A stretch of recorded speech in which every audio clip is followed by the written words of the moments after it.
तो नमस्कार दोस्तों, कैसे हैं आप लोग। मैं हूं आपका दोस्त भरत और लेकर आ चुका हूं एक और शानदार सेशन। तो चलिए शुरू करते हैं करंट अफेयर्स के इस सिलसिले को। बढ़ते हैं प्रश्न संख्या नंबर 1 पर। देखते हैं राष्ट्रीय जांच एजेंसी एनआईए के महानिदेशक कौन बने हैं।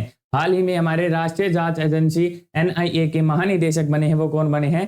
सदानंद वसंत दांते जी। ठीक है, वह आईपीएस भी रह चुके हैं। आईपीएस सदानंद वसंत दांते जी को राष्ट्रीय जांच एजेंसी एनआईए के द्वारा महानिदेशक डीजी के रूप में नियुक्त किया गया है। किसके रूप में नियुक्त किया गया है? डीजी के रूप में नियुक्त किया गया है। और वर्तमान में वह महाराष्ट्र के आतंकवाद विरोधी दस्ते एटीएस के प्रमुख थे। किसके प्रमुख थे? एटीएस के। तो पूछा जा सकता है किसके प्रमुख थे? एटीएस के। और कहाँ क्या नियुक्त किया गया है? डीजी नियुक्त किया गया है। तो बढ़ते हैं अगले प्रश्न की ओर। देखते हैं बॉक्सिंग सब जूनियर नेशनल चैंपियनशिप का खिताब किसने जीता है? बॉक्सिंग सब जूनियर नेशनल चैंपियनशिप का खिताब हरियाणा ने जीता है हमारा। तो इसका ऑप्शन बी करेक्ट हो जाएगा।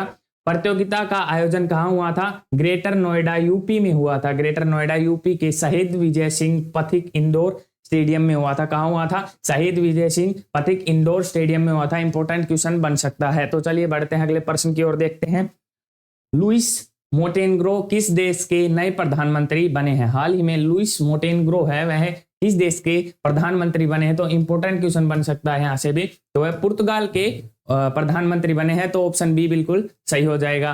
पढ़ते हैं डेमोक्रेटिक गठबंधन के नेता लुइस मोंटेनेग्रो गठबंधन के नेता हैं और मोंटेनेग्रो पुर्तगाल के प्रधानमंत्री हाल ही में बने हैं। मोंटेनेग्रो ने एंटोनियो कोस्ट को हटाकर, मतलब कि उनको रिप्लेस करके मेटेनग्रो को बना दिया गया है प्रधानमंत्री, एंटोनियो कोस्ट को हटाकर। ठीक है, तो बढ़ते हैं अगले प्रश्न की ओर। देखते हैं इंपॉर्टेंट क्वेश्चन बन सकता है यहाँ से। हाल ही में किस एशिया देश ने समलैंगिक विवाह विधेयक पारित किया है? हाँ, तो मैं बता दूं पहला जो पारित हुआ था, सबसे पहला देश कौन सा था? नेपाल था हमारा। तो अब की बार किसने किया है? वो किया है थाईलैंड ने। थाईलैंड ने समलैंगिक विवाह विधेयक पारित किया है। तो निचले सदन में विधेयक फिर 399 मतों से पारित हुआ है। 399 अभी पूरे नहीं हुए, 399 मतों से पारित हुआ। और पहला कौन बना था? नेपाल समलैंगिक विवाह पंजीकृत करने वाला पहला दक्षिण एशियाई देश बना था। इंपॉर्टेंट क्वेश्चन बन सकता है यहाँ से कि पहला कौन सा देश था?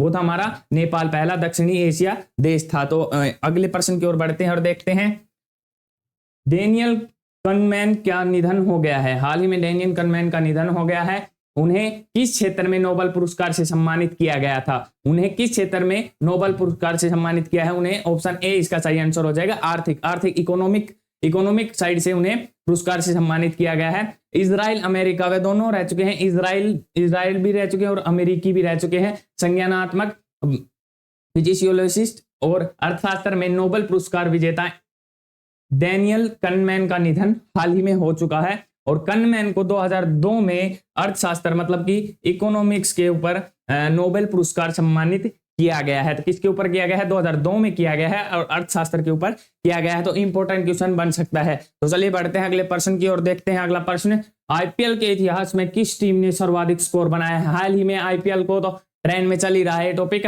आईपीएल में हाल ही में किसने सबसे ज्यादा स्कोर बनाया है? किस टीम ने बनाया गया है? तो सनराइजर हैदराबाद, ऑप्शन सी इसका सही आंसर हो जाएगा। किसके वर्सेज में बना है? वर्सेज मुंबई इंडियंस के। तो मुंबई इंडियंस और सनराइजर्स हैदराबाद बीच खेले गए मैच में आईपीएल के इतिहास का सबसे बड़ा स्कोर बनाया है। कितना बनाया है सनराइजर्स हैदराबाद ने? पहले बल्लेबाजी करते हुए, पहले क्या की है उन्होंने? बल्लेबाजी की है। और मुंबई इंडियंस ने गेंदबाजी की है। तो करते हुए उन्होंने 277 रन का टारगेट रखा था, तो जो कि आईपीएल के इतिहास का आज तक का सबसे बड़ा टारगेट रखा गया है। तो बहुत ही इंपॉर्टेंट क्वेश्चन बन सकता है यहाँ से भी। तो चलिए बढ़ते हैं अगले प्रश्न की ओर। महिला एशिया कप क्रिकेट 2024 का आयोजन किस देश में किया जाएगा? हाल ही में महिला एशिया कप क्रिकेट 2024 का आयोजन है, वह कहाँ किया जाएगा? वो किया जाएगा श्रीलंका में। तो ऑप्शन डी इसका सही आंसर हो जाएगा। और पूछा जा सकता है, बहुत इंपॉर्टेंट क्वेश्चन बन सकता है, 2024 का कहाँ हुआ, कब हुआ?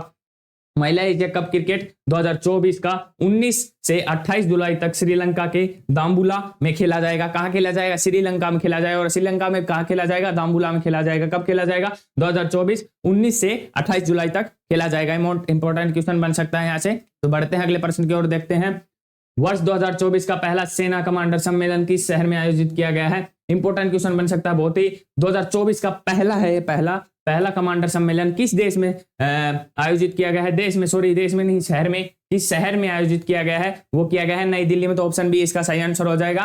ऑप्शन बी सम्मेलन वर्चुअल रूप से क्या कब से कब तक है 28 मार्च 2024 को, और भौतिक रूप से 1 और 2 अप्रैल 2024 को शुरू होगा। 1 से 2 अप्रैल के बीच में, अप्रैल से 2024 में शुरू होगा। तो इंपॉर्टेंट क्वेश्चन बन सकता है वर्चुअल में 28 मार्च 2024 और भौतिक रूप से 1 और 2 अप्रैल 2024 को शुरू होगा। तो इंपॉर्टेंट क्वेश्चन बन सकता है। अगला बहुत ही इंपॉर्टेंट क्वेश्चन है, अगला क्वेश्चन है ये बहुत इंपॉर्टेंट है। निम्नलिखित में से कौन सा त्योहार मनाया जाता है ईसा मसीह के बलिदान दिवस पर?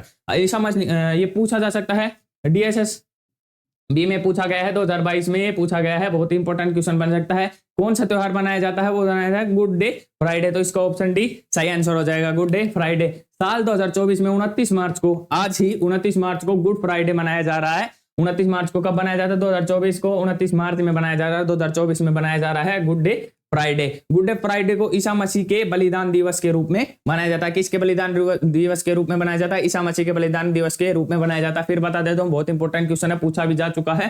तो बढ़ते हैं अगले प्रश्न की ओर, देखते हैं। चर्चा में रहे मेमो कॉइन्स किसका उदाहरण है? हाल ही में जो चर्चा में रहे मेमो कॉइन्स है, मतलब कि मेमो कॉइन्स जैसे कुत्ते का एक जो कॉइन है उसके ऊपर नक्शा सा छाप दिया कुत्ते का, और उसी तरह कोई मेमो कॉइन्स बना दिए जाते हैं, उनको मेमो कॉइन्स कहते हैं।